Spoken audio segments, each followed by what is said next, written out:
हलचट की पूजा की विधि और उसमें लगने वाले सामग्री के बारे में हम आपको बताते हैं। हलचट की पूजा सामग्री में कंकु, हल्दी, मेहंदी, मौली, अगरबत्ती, घी का दीपक, जनेऊ, बेलपत्र, फूल, कच्चा दूध, फल, नैवेद्य और मूर्धन। इसमें हल्का जोता हुआ नहीं खाते हैं और ना ही पूजा में रखते हैं। इस दिन शिव पार्वती गणेश जी की पूजा करते हैं। बहुत सारे लोग घर पर भी पूजा करते हैं और बहुत सारे लोग मंदिर में जाकर भी पूजा करते हैं। इस दिन गाय का दूध, दही नहीं खाते हैं, सिर्फ भैंस का दूध ही उपयोग में लाते हैं। यह व्रत करने से स्त्रियों का सुहाग अचल होता है और अंत में शिवधाम की प्राप्ति होती है। आइए सुनते हैं हलचट की कहानी। एक नहर में दो स्त्रियां रहती थी। जेठानी का नाम था तारा और देवरानी का नाम था सलोनी। सलोनी सदाचारिणी, सुशील तथा दयालु थी और तारा दुष्टा थी।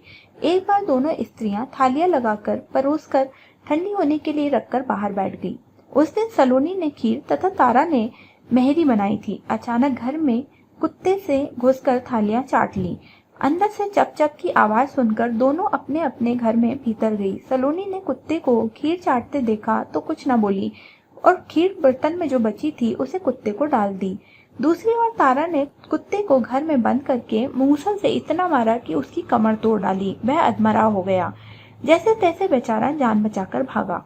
दोनों कुत्ते जब बाहर इकट्ठे हुए तो एक दूसरे का हाल जानने लगे। पहला कुत्ता बोला, वह स्त्री बहुत ही भली है जिसने मुझे खीर खाते देखकर भी कुछ नहीं कहा, उल्टा मुझे पेट भर खीर खिलाई। मैं प्रसन्न होकर वहां से लौटा हूँ। मेरी आत्मा तो उसे बार बार आशीर्वाद देती है। मैं भगवान से कामना करता हूँ कि मेरी मरने के बाद भी उसी का पुत्र बनूं, ताकि जीवन भर उसकी सेवा करके उसके इस ऋण को चुका पाऊं। जिस प्रकार उसने मेरी आत्मा को तृप्त किया है, उसी प्रकार से मैं भी उसकी आत्मा को प्रसन्न करता रहूं। दूसरा कुत्ता बोला, मेरी तो ऐसी दुर्गति कभी ना हुई थी। पहले तो थाली में मुंह डालते ही दांत कोठले से हो गए, फिर भी भूख से परेशान होकर मैंने 2-4 कोड़ सटके ही थे और वह आ गई। उसने तो मार मार कर मेरी कमर ही तोड़ डाली। मैं तो ईश्वर से यही निवेदन करता हूँ कि अगले जन्म में मैं उसका पुत्र बनकर उससे पूरा बदला चुकाऊं।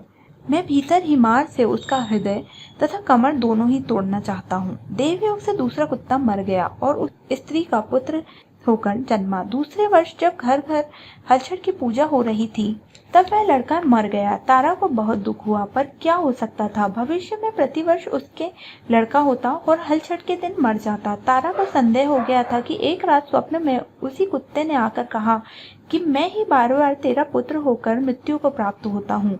तूने मेरे साथ जो व्यवहार किया था मैं उसी का बदला चुका रहा हूँ। तब तारा के पूछने पर उसने बताया कि अब से हलचट के व्रत में हल से जुआ हुआ फल तथा अन्न न खाना, गाय का दूध, दही न खाना और होली को बुनी हुई बाल होली की धूल और आदि हलचट की पूजा में चढ़ाना। तब कहीं मैं तेरे घर जीवित रहूंगा। पूजा के समय यही तारक गण छिटके तो तू समझना कि मैं जीवित रहूंगा। तारा ने वैसा ही किया और उसके बच्चे जीने लगे। तब से इस व्रत का प्रचलन और भी बढ़ गया।